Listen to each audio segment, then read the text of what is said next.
Alright, let's go over a couple definitions from 1.3.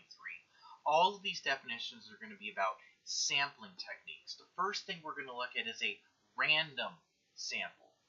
Now, first and foremost, let's make the statement, random does not exist. As much as you would like to say something is random, there's some sort of bias, there's some sort of tendency for things not to be random. Now, with that in mind, if something were truly to be random, that means that everybody in my sample that I've done right here in my population has an equally likely chance of being selected.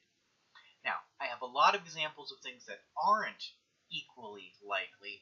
For an example, if we do a phone survey and I'm calling people, I'm more likely to get people who are at home.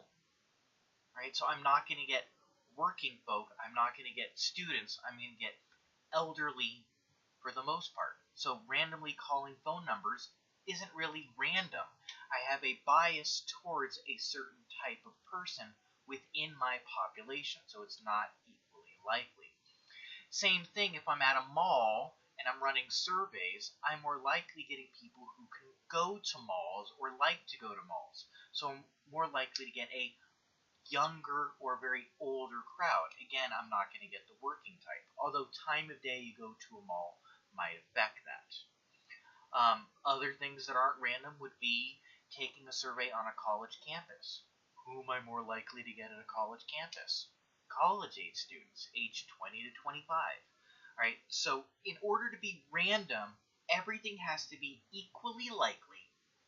Otherwise, you have bias, and that bias will lean the likelihood of getting a certain demographic type of person within your population.